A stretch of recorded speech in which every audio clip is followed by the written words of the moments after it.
Welp, 2021 is over and 2022 has started. Normally I do a top games of the previous year list video, but I'll be switching things up this year. Just talking about the last year in general. Admittedly, it wasn't the most jam-packed year for brand new games, but there was still plenty of good that came out. Though I used most of the year to catch up on things I missed in years prior, as well as play a lot of puzzle games like Picross and Sudoku. I'm addicted to them, I'm sorry. The beginning of the year was mostly devoted to Animal Crossing. I had been playing New Horizons pretty much non-stop since it came out in 2020. That was without a doubt the longest I had ever been with an Animal Crossing game in terms of continuous, regular playing. Maybe the time I spent in Wild World was comparable, but a lot of my time at the later points of that was just going to the Able Sisters and making patterns. Making patterns is fun. But yeah, I was just pretty much spending my time in Animal Crossing and some random Steam games, biding my time until Bravely Default 2 and The Binding of Isaac Repentance came out. And oh man, was it hype when those came out. Although Repentance is kind of freaking hard. Seriously, what is Bethany? I do not understand Bethany. Why is Bethany? Why? But yeah, those games pretty much dominated the second quarter of the year for me. And that's when I stopped playing Animal Crossing. Admittedly, I haven't been back to Animal Crossing since the new update went live.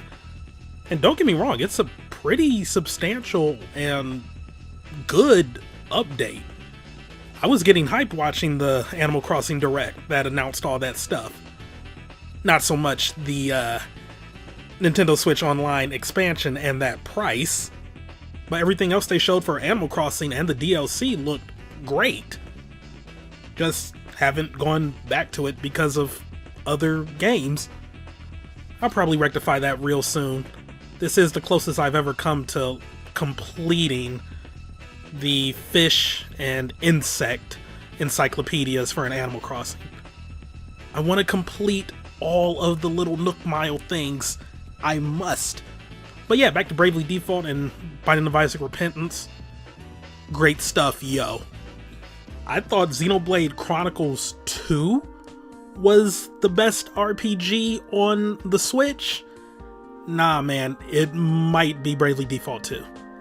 It is a bit on the difficult side, but that difficulty can be mitigated if you actually take advantage of the job system and change jobs to better accommodate whatever you're dealing with. I was being a bit stubborn and trying to play the way I played the original Bravely Default, i.e. equipping jobs based on the character the tutorials show using the job, or in the case of Bravely Default 1, characters the job is more tied to, i.e. Tiz being a monk, Agnes being a white mage, Ringabel being a black mage, Adia being a knight, etc, etc.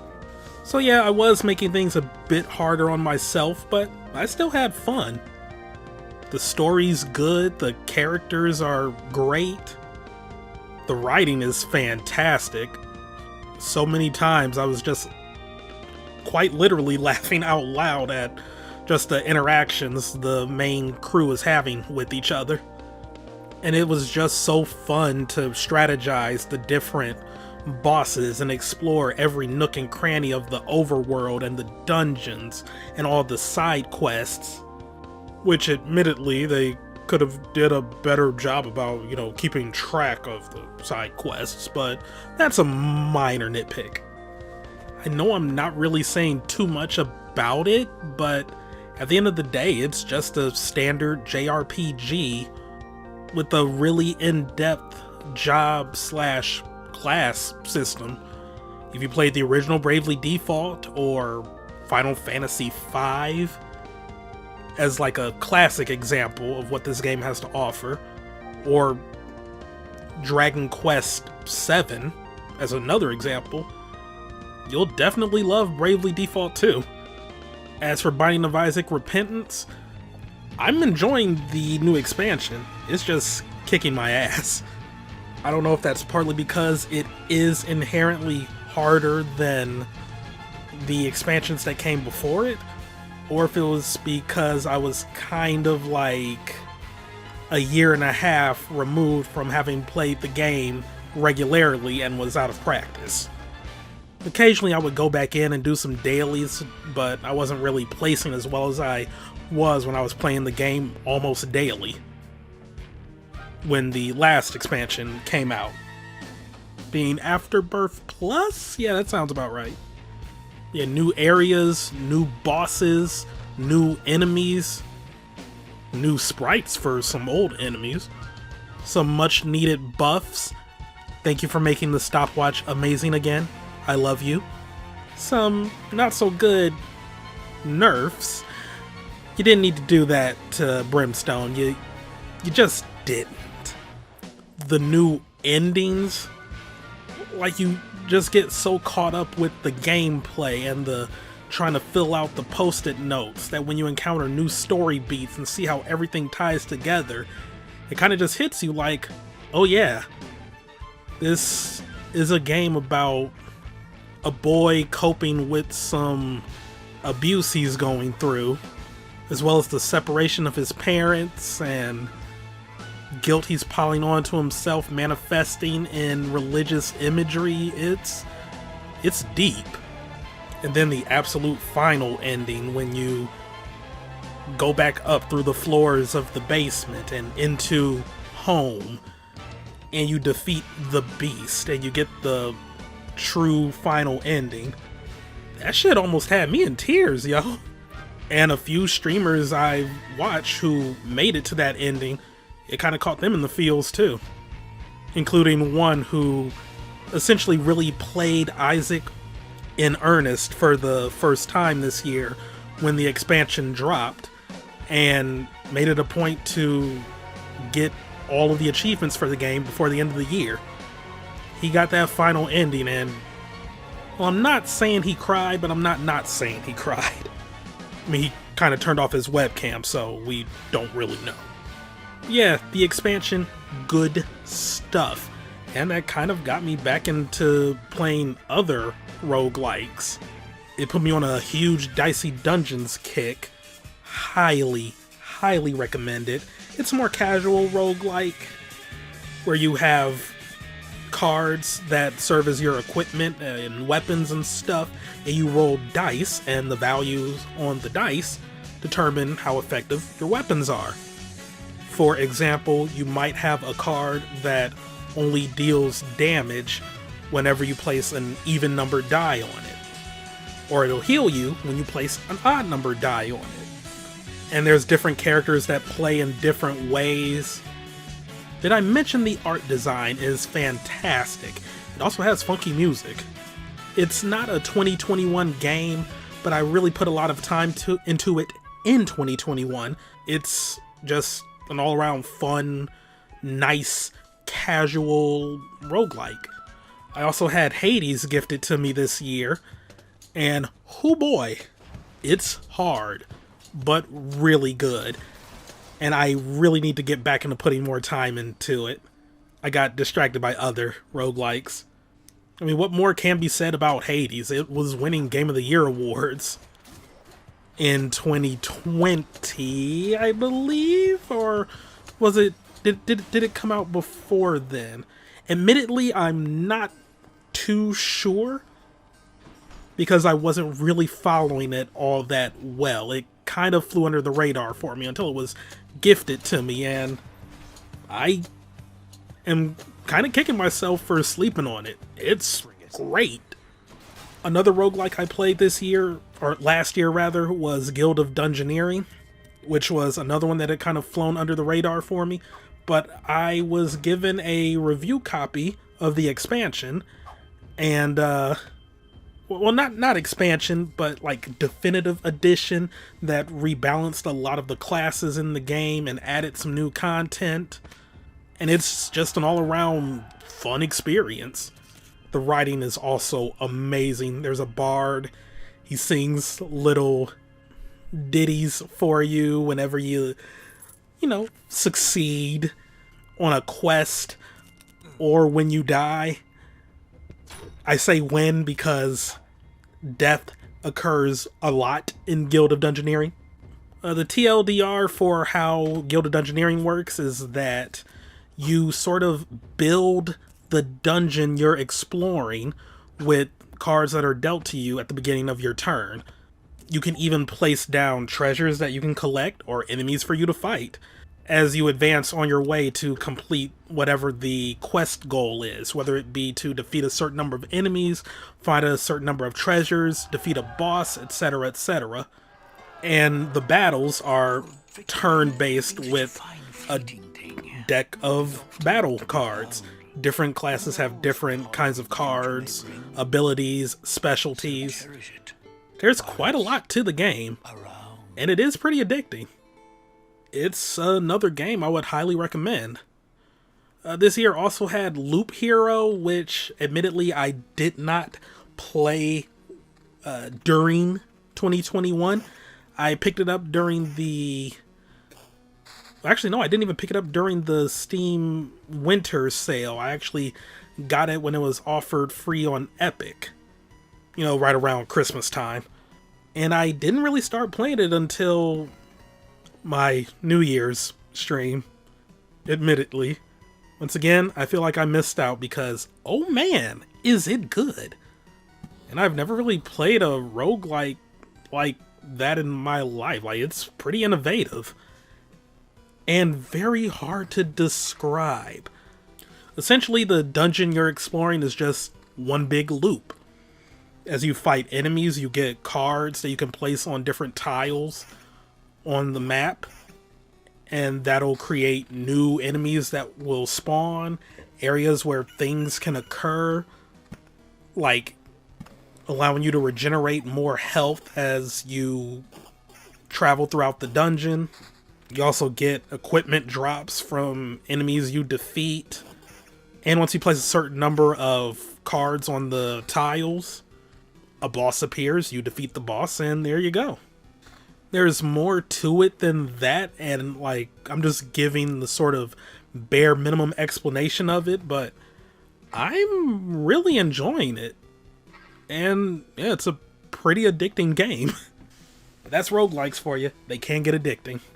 But back to 2021, while I did over the year pick up things like Lost Judgment, the new good Mario Party, Shin Megami Tensei 5, 13 Sentinels, Aegis Rim, Spider-Man Miles Morales, even though those two in particular were pre-2021.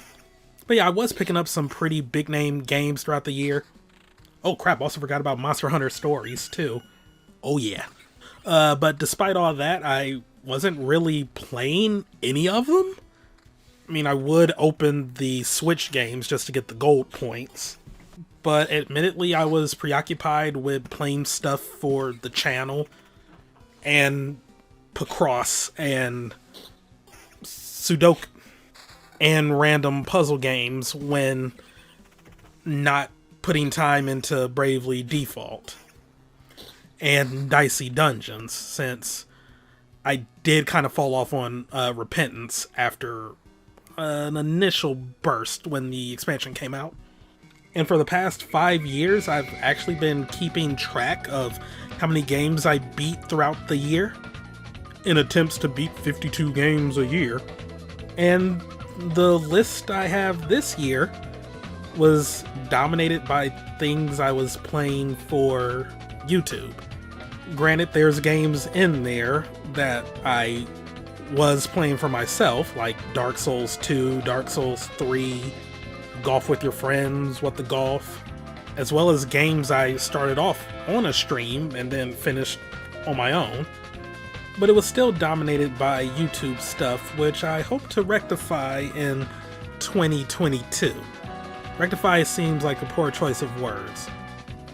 But yeah, I just want to get back into like playing more things for myself in addition to playing things for the channel, because I've seen so many other YouTubers over the year, other gaming YouTubers, who sort of fall out of having like a balance of playing things for themselves and playing things for their channels, as well as some who actually begin to feel guilty for playing things for themselves when they could have been streaming it. That said, there were 2 games where I played them on stream on their launch days and then ended up beating them off stream. That being WarioWare Get It Together and Metroid Dread. 2 games that I feel might actually be the best in their respective series. WarioWare Get It Together is exceptional, and I wish it were longer. It's the same WarioWare you know and love, just a collection of fast-paced micro games. However, you get to play as every character and not just the player character controlling whatever being might be in a specific micro game. Like, you're actually controlling Wario and Mike and all the others.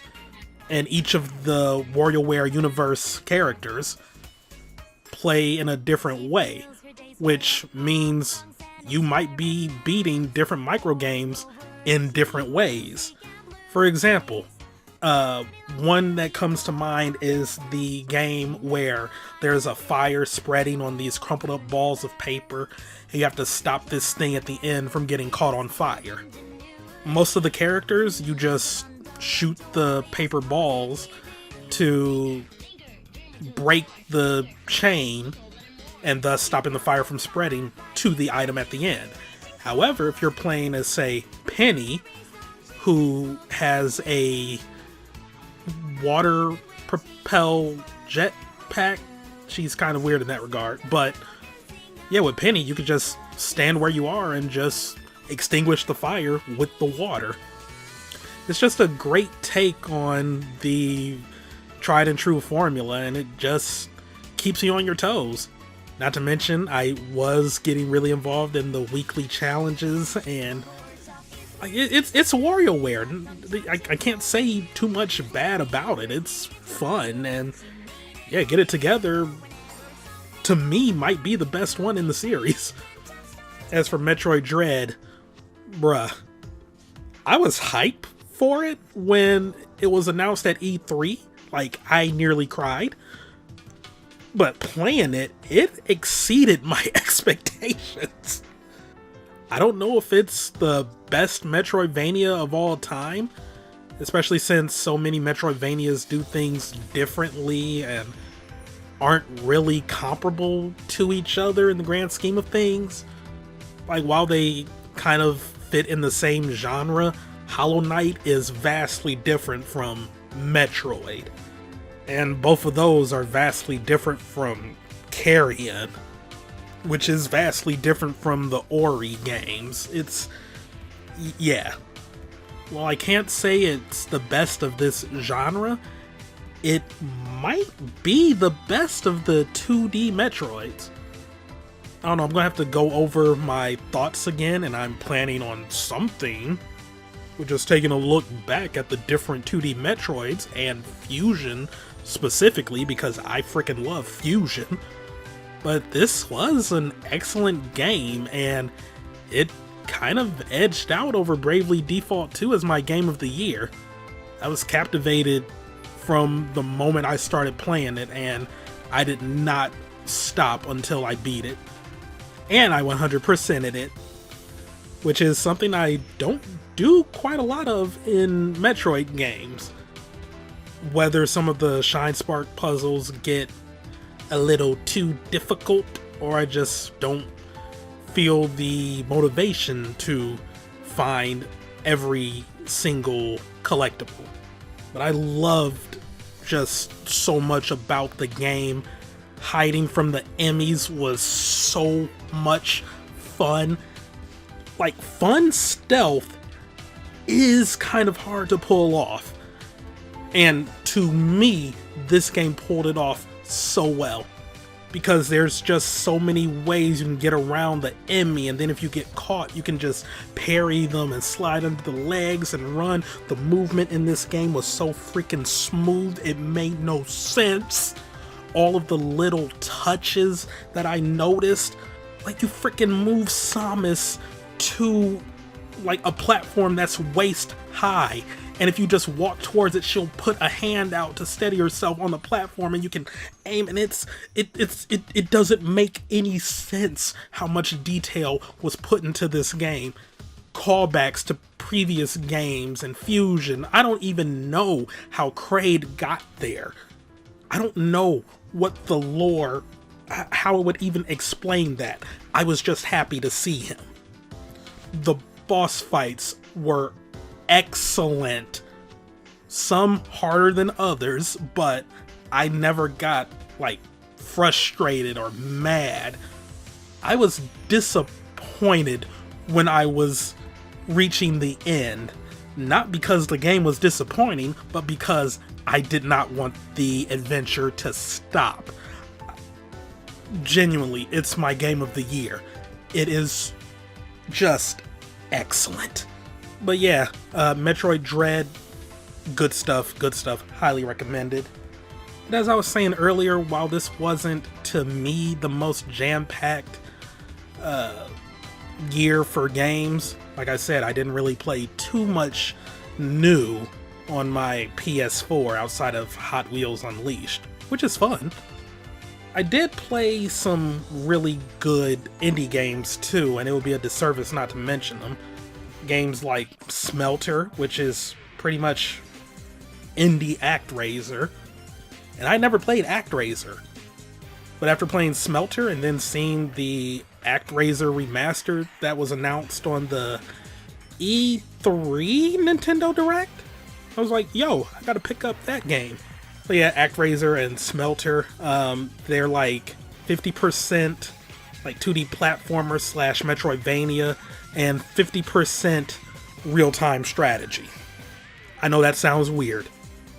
But yeah, you have like the real-time strategy portion that happens on the overworld, and then you have like specific levels you'll go into where you do like the hack and slash, Metroidvania exploration type stuff. It's good. There was Happy Game, which was a psychological horror game. I mean, that's what they said it was. I mean, to me, it was just an all-around happy game. I didn't see anything too scary about it. But yeah, it was a really fun experience. Highly recommended if you want to be happy. Shikori, which is just wholesome incarnate. I did stream it. However, that stream will probably not see the light of day because I did fall asleep for like 30 minutes of the stream. That's not indicative of the game. It was just like I was streaming that during a time when I was on call for like 2 weeks straight. So, yeah, probably not the best idea. Later Alligator, which is a point-and-click adventure game, which was one of the funnier games I played all year. It's just so good. The writing was great. The developers for that game deserve just all the kudos. It's a really good game. And I got around to playing some indie games that had come out before that I just never got around to playing until now. Like Bastion, the very first game I ever got for my Steam account. I had never played it until this year. Yeah. And Devotion, which had been on Steam, God, was it like 3 years ago now? And then the developers got ran off because of I am probably going to butcher his name, Xi Jinping supporters. when traces of Winnie the Pooh were found in the game's code, because critics of the Chinese president have likened him to Winnie the Pooh, and his supporters have silenced that in the past, and like it's just really, really rough, the situation in China right now. And ultimately, Red Candle Games got bullied into just pulling their game from Steam. They later tried to get it published on GOG, which GOG kind of, punked out and caved in to complaints they were getting from China, and ultimately didn't host the game. So now Red Candle Games are hosting it themselves. And I got to play it, and it was really good. Just really, really good. Like, first they did a great job with Detention, and then Devotion was amazing. Like, yo, excellent stuff there. And I beat Bug Fables, which I had got gifted to me in 2020, late 2020. But yeah, actually beat it this year, and that kind of got me on a, Paper Mario vibe. Well, indie games inspired by Paper Mario vibe, and I started following more accounts. Granted, I had been following some accounts prior, including one upcoming game that had a successful Kickstarter campaign in 2021 called Vivid Spirits, and this other cute looking Paper Mario inspired game called Scrap Story. I played one of the demos for it on stream, as well as another one that kind of fell off the radar for a long while called Ruffy and the Riverside, but it finally has a Steam listing and it looks like it's going to be coming out soon, so I'm excited for that too. But yeah, after playing Bug Fables, I started looking more into the Paperverse, as it's called, and yeah, like there's a lot of Paper Mario inspired games out there, and I need to start trying out some of them. So yeah, ultimately there was a lot of good in 2021, whether it was brand new stuff I played or stuff that I finally got around to playing. 2022 is looking like it's going to be even better. Like on the Nintendo side of things, yo! Bayonetta 3, Breath of the Wild 2, that new Kirby game. Outside of that, Tunic is finally coming out. The Cuphead expansion. Oh god, I forgot about the Pokemon Arceus game. I'm super hyped for that. Triangle Strategy. The sequel to the Somnium Files. The Advanced Wars reboot. Or not reboot, but remaster. Like, 2022 is going to be... Ooh boy. Admittedly, I'm not too on the up and up on what might be coming out for Sony. Like, I still don't own a PS5, and I'm not really clamoring for one at this point in time. But I feel like maybe in 2022 or early 2023, when the price begins to go down and you can actually find them in stock, I might pick one up, because I really want to play Ratchet & Clank Rift Apart. Like, I must play that. But that's also like the only PS5 exclusive that I really want.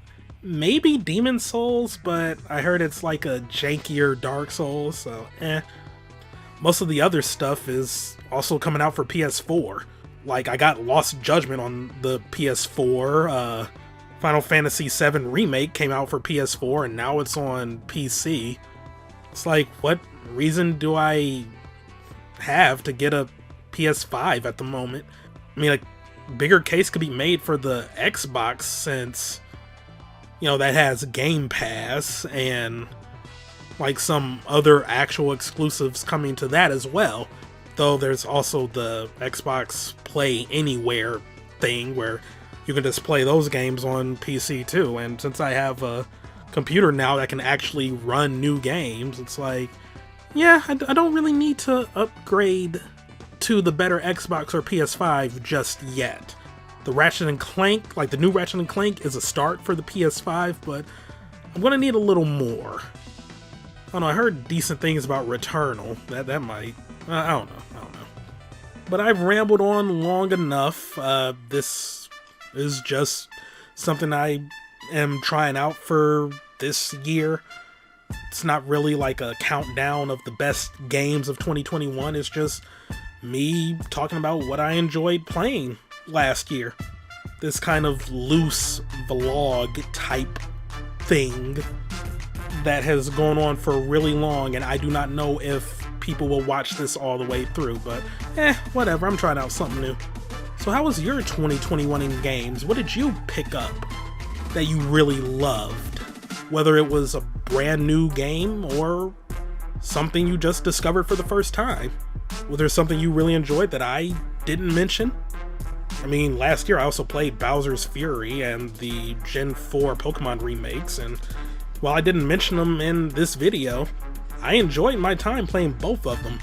Bowser's Fury is like excellent.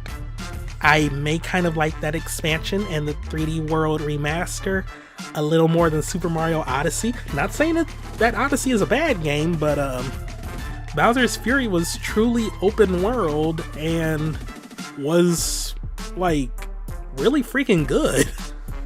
Got anything in 2022 that you're really looking forward to? Let me know down below. As for me, I am out of here. Hope you enjoyed listening to me go on about games I love playing for a certain amount of time. And I will see you next time. Thanks for watching. Goodbye.